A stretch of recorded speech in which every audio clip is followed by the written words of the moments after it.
Hello students, आज का जो मेरा ये वीडियो है वो आपको एक एक्टिविटी एक्सप्लेन करने के लिए है जो हम साइंस की एक्टिविटी करेंगे। और एक्टिविटी हम इसलिए करते हैं क्योंकि हम ये बात हमें समझना चाहिए कि लर्निंग बाय डूइंग, कोई भी चीज अगर हम करते हैं, अगर हमने कोई कंसेप्ट को पढ़ा है और अगर उसे हम करते हैं तो we will feel more comfortable to understand the concept and the topic, है ना। ये पिक्चर देख के आपको क्या लग रहा है, क्या होना चाहिए हमारी एक्टिविटी? डेफिनेटली साइंस की है और करंट से रिलेटेड है ना। तो हम ये बात जानते हैं कि करंट क्या है। अगर मैंने आपसे करंट कहा तो आपके दिमाग में सबसे पहले आता है कि अगर हमने स्विच ऑन किया तो हमारे घर की लाइट जल जाती है, फैन चलता है, इजंट इट? तो आपको पहले ये पता होना चाहिए कि करंट क्या है। तो करंट अगर मैं साइंस की टर्म्स में बोलूं तो करंट होता है जब आपके चार्जेस फ्लो करते हैं किसी भी मेटेलिक वायर में। चार्जेस को आप इलेक्ट्रॉन्स भी कहते हैं, ठीक है। तो ये कुछ पॉइंट्स आप नोट कर लीजिए क्योंकि कभी कभी आपके कंसेप्ट में कुछ चीजें हायर स्टडीज की यूज होती हैं। तो चार्जेस जो होते हैं वो इलेक्ट्रॉन्स होते हैं, इलेक्ट्रॉन पार्टिकल्स हैं जो नेगेटिव चार्ज के होते हैं, है ना। तो करंट मतलब चार्जेस का फ्लो। अब करंट चार्जेस का फ्लो है, तो अगर फ्लो आपका हो रहा है, सर्किट अगर कंप्लीट है तो आपका करंट फ्लो करेगा। करंट दो तरीके के होते हैं, direct current and alternating current. ये देखिए जो करंट जिसको झटका लग रहा है ना ये फोटो में, ये अल्टरनेटिंग करंट है। अल्टरनेटिंग करंट का मतलब जो करंट का मैग्नीट्यूड समय के साथ बदले। लेकिन अगर आपका मैग्नीट्यूड नहीं बदल रहा है, जो बैटरीज होती है, जैसे आप टॉर्च में बैटरी डालते हो, किसी टॉय में बैटरी डालते हो, आप जो सेल का यूज करते हो ना बैटरी, वो डायरेक्ट करंट होता है। तो डायरेक्ट करंट डेंजरस नहीं होता है, अल्टरनेटिंग करंट डेंजरस होता है। लेकिन फिर भी मैंने आपसे कहा कि अल्टरनेटिंग करंट डेंजरस है तो उसमें एक और वर्ड आता है वोल्टेज, उसे हम आगे देखेंगे। तो हमें कौन मारता है, एक ही क्वेश्चन दिमाग में आता है, वोल्टेज या करंट। लेकिन उसके पहले मैं ये आपको बताना चाहूंगी कि लर्निंग बाय डूइंग हम एक्टिविटी क्यों करते हैं। एक्टिविटी पहले हमें समझना पड़ती है, हमें कोई भी चीज करने के पहले उसका कंसेप्ट क्लियर होना चाहिए। तो एक्टिविटी करने का मतलब होता है कि आप जो भी चीज परफॉर्म कर रहे हैं, जो भी आप एक्सपीरियंस ले रहे हैं, उसके रिजल्ट को, उसके रिएक्शंस को, उसके ऑब्जर्वेशन को आप शेयर करिए, ठीक है ना। और ये जो ऑब्जर्वेशन आप करते हैं उसके लिए आप एक प्रोसेस फॉलो करते हैं। तो जो मैं आपको बता रही हूँ अभी वो प्रोसेस है। जब इसे आप क्लास में करेंगे तो वो आपकी जो होगी वो आप एक्टिविटी परफॉर्म करेंगे और उसके रिएक्शन और ऑब्जर्वेशन को नोट करके अपने टीचर के साथ शेयर करेंगे। फिर उसे हम जनरलाइज करते हैं। जनरलाइज का मतलब उसे हम अपने रियल वर्ल्ड में या डे टू डे लाइफ के एक्सपेरिमेंट में एड ऑन करते हैं, देखते हैं और फिर उसे अप्लाई करना सीखते हैं कि वो अलग अलग सिचुएशन पे कैसे अप्लाई होता है।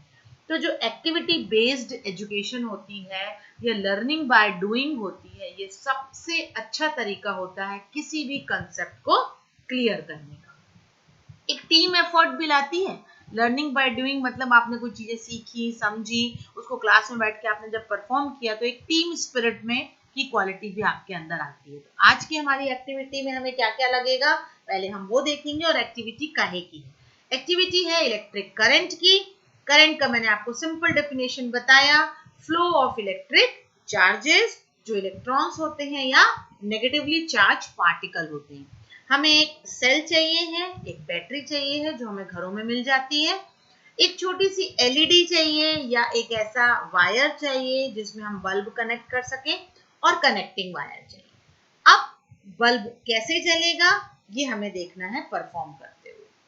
कंडक्टर या मेटेलिक वायर जो होता है या जो आपका फिलामेंट होता है या जो बल्ब होता है, उसमें एक मेटेलिक वायर होता है जिसमें इलेक्ट्रॉन रैंडमली यहाँ वहां मूव करते हैं, इनका कोई डायरेक्शन नहीं होता। तो जब आप यहाँ वहां मूव करते ना तो आपका कोई नेट रिजल्ट नहीं आता।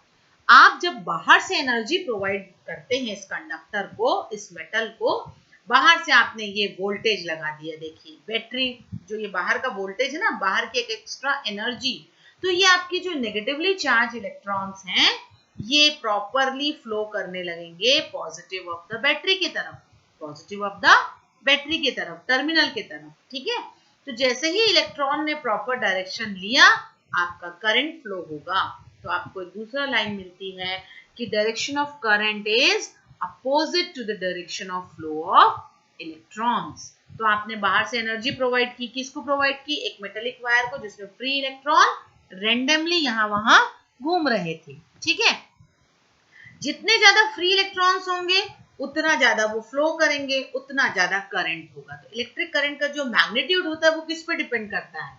वो डिपेंड करता है नंबर ऑफ चार्जेस पे। जितना ज्यादा करंट उतना ज्यादा चार्जेस फ्लो हो रहा होगा, जितना कम चार्ज है उतना कम करंट, यानी स्मॉल करंट का रीजन क्या है? Few charges. ठीक है, अब आपको मैंने बताया ना सर्किट, अगर पूरा फ्लो बैटरी से जा रहा है वायर के थ्रू तो आपका ये बल्ब जलेगा, या आपने कोई भी इसमें जो छोटा सा एलईडी लगाया है वो ग्लो करेगी, इसका मतलब सर्किट को बोलते हैं क्लोज्ड सर्किट। लेकिन अगर आपने वायर बीच में से तोड़ दिया, यानी जो फ्लो ऑफ चार्जेस है वो ब्रेक हो गया, तो उसे आप कहते हैं ओपन सर्किट। तो अगला आपको पता होना चाहिए कि क्लोज सर्किट और ओपन सर्किट किसे कहते हैं। देखिए हम ये एक्टिविटी करने वाले हैं। हम एक स्विच लेंगे, स्विच ऐसा स्विच आपको पूरा जो मार्केट में मिलता है वो लेने की जरूरत नहीं है। आप वायर को भी ज्वाइन करना या अलग करना बहुत सिंपल वे में करेंगे। हम जोड़ना और मतलब जोड़ देंगे तो सर्किट जो है वो क्लोज हो जाएगा, बीच से वायर अलग कर देंगे तो सर्किट ओपन हो जाएगा। एक छोटी सी एलईडी लेंगे, वायर कनेक्ट करेंगे और एक बैटरी लेके आएंगे, तो हम देखेंगे कि सर्किट जब क्लोज होता है करंट का फ्लो कंप्लीट होगा, एलईडी आपका ग्लो करेगा। ठीक है, डीसी करंट डेंजरस नहीं होता है, क्योंकि डीसी करंट कैसा होता है? डायरेक्ट करंट होता है, उसका मैग्नीट्यूड नहीं बदलता है जो हमें बैटरियों से मिलता है, इसीलिए वो डेंजरस नहीं है, क्योंकि वो फ्लक्चुएटिंग नहीं है। बट ऑल्टरनेटिंग करंट जो होता है वो फ्लक्चुएटिंग करंट होता है। फ्लक्चुएटिंग करंट का मतलब मैग्नीट्यूड और डायरेक्शन टाइम के साथ बदलते हैं, तो वो डेंजरस होता है।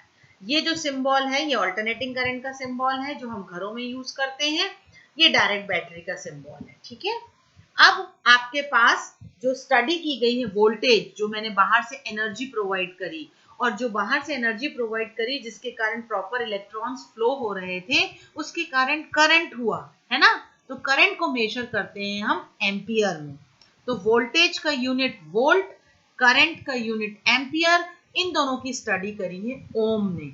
ओम is the name of a scientist. तो ओम्स ने ये कहा कि जितना आप वोल्टेज बढ़ाएंगे, पोटेंशियल डिफरेंस बढ़ाएंगे या बाहर की एक्स्ट्रा सोर्स ऑफ एनर्जी बढ़ाएंगे, उतना ज्यादा करंट फ्लो होगा, यानी V is directly proportional to I। V बढ़ाइए I बढ़ेगा। ठीक है, तो अगर वोल्टेज बढ़ाने से करंट बढ़ता है, वोल्टेज कम करने से करंट कम होता है, तो व्हाट किल्स अस? वोल्टेज और करंट। अब आपका क्या जवाब होना चाहिए? भाई ना अकेले वोल्टेज के कारण करंट हो सकता है, ना अकेले करंट के कारण voltage. So both of them are interrelated to each other, क्योंकि हमारे पास तीन चीजें हैं, voltage, current and time. Fluctuating current जो होता है वो वोल्टेज के वेरिएशन के कारण होता है, जिसके कारण वो अल्टरनेटिंग करंट है और डेंजरस है। तो व्हाट किल्स अस?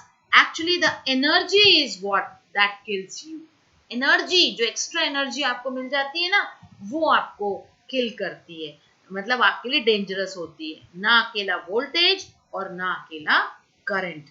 दोनों ही एलोन रिस्पॉन्सिबल नहीं है, क्योंकि दोनों वो आपस में एक दूसरे पे इंटरलिंक्ड होते हैं। और आपको कोई पूछता है कि which is better, more voltage या मोर करंट, तो उस केस में आप कह सकते हैं कि हायर वोल्टेज सिस्टम जो होते हैं वो ज्यादा एफिशिएंट या ज्यादा बेटर होते हैं। क्यों? क्योंकि उसमें एनर्जी लॉस कम होता है। ठीक है, यूनिट ऑफ करंट आपको मैंने बताया क्या होता है, एम्पियर, और जो इस करंट को मेजर करती है उस डिवाइस को हम कहते हैं एमीटर। ठीक है, तो हमारी जो एक्टिविटी क्लास में होगी उसका कंसेप्ट पहले आपको क्लियर होना चाहिए था, और उस एक्टिविटी को अब हम क्लास में परफॉर्म करेंगे और देखेंगे कि एलईडी कैसे ग्लो होता है, कब सर्किट ओपन होता है और कब क्लोज होता है। आई होप स्टूडेंट आपको एक्टिविटी क्लियर हुई होगी, so we will perform it in the class. Thank you.